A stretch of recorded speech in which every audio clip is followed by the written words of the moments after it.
વલસાડ જિલ્લામાં વરસાદી માહોલ યથાવત જોવા મળી રહ્યો છે। ઉપરવાસમાં ભારે વરસાદને કારણે જળાશયો પાણી થયા। મધુવન ડેમમાં નવા નીરની આવક થઈ છે। ડેમમાં 10 દરવાજા ખોલીને પાણી છોડવામાં આવી રહ્યું છે। ડેમમાં કુલ 1 લાખ ક્યુસેકથી વધુ પાણીની આવક નોંધાઈ।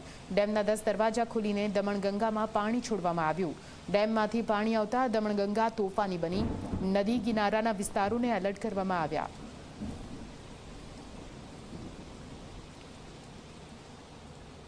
વલસાડ જિલ્લામાં સતત 2 દિવસથી ભારે વરસાદ વરસી રહ્યો છે, ત્યારે ઉપરવાસમાં ભારે વરસાદને લઈને મધુવન ડેમમાં 1 લાખ ક્યુસેક પાણી જે છે હાલમાં ઇનફ્લો આવી રહ્યો છે, ત્યારે તેની સામે 1 લાખ ક્યુસેક પાણી જે છે તબક્કાવાર છોડવામાં આવી રહ્યું છે।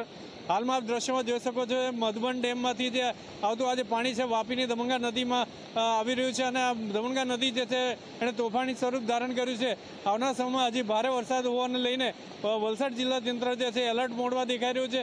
દમણગંગા નદી જે છે વલસાડના જે મધુવન ડેમથી સેલવાસા અને વાપી અને દમણ તરફ જતી હોય છે, ત્યારે વલસાડ જિલ્લાના આજે દમણગંગા નદીના જે બી નદી કિનારે જે ગામો છે તેમાં એલર્ટ રહેવા માટે કરીને પ્રશાસને કીધું છે। અને હાલમાં સ્થાનિક લોકોને આ નદી નાળાથી દૂર રહેવા માટેની ફરમાઈ કરવામાં આવી રહી છે। નિલેશ જોશી, ઝી મીડિયા, વાપી।